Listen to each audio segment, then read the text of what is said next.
Did you know the IRS treats your cryptocurrency like property, not money? That means every time you sell, trade, or even spend crypto, it could be a taxable event. Whether you made a profit or not, the US government expects you to report it. This catches a lot of people off guard, especially new investors who don't realize how serious crypto taxation can be. In this video, we'll break it all down clearly so you don't end up paying heavy penalties or facing legal trouble for something that could have been avoided. Let's start with the basics. In the United States, crypto isn't seen as cash. Instead, it's treated the same way as a stock or a piece of property. That means if you buy Bitcoin at $10,000 and later sell it for $30,000, you've made a capital gain of $20,000, and that profit is taxable. Even if you didn't sell for dollars, let's say you swapped your Bitcoin for Ethereum, that's still a taxable event. The government looks at the fair market value of the assets at the time of the transaction and wants to know what you gained or lost. Here's where it gets tricky. The list of activities that are taxed is longer than most people think.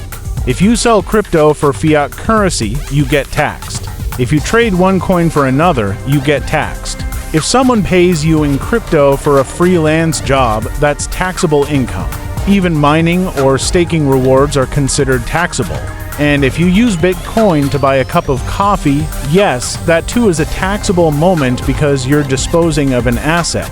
The only things that are not taxed are buying and holding crypto, transferring it between your own wallets, or gifting it under a certain limit, which in 2025 is $18,000 per person. Now let's talk about how to report all this. The IRS now asks everyone on their tax forms whether they dealt in cryptocurrency that year. If you say yes, they want documentation.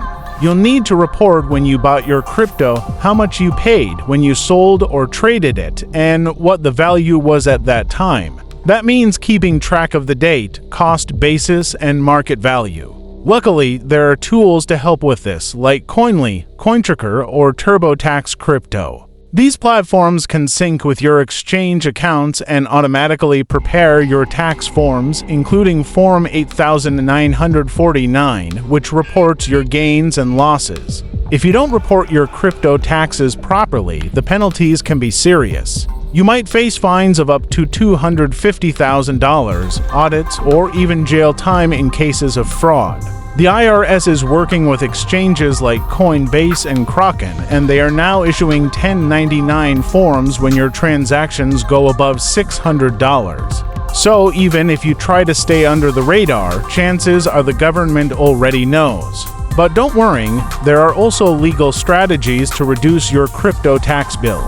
For example, tax loss harvesting lets you sell coins that dropped in value to offset your gains. Holding your crypto for more than 12 months qualifies for long-term capital gains.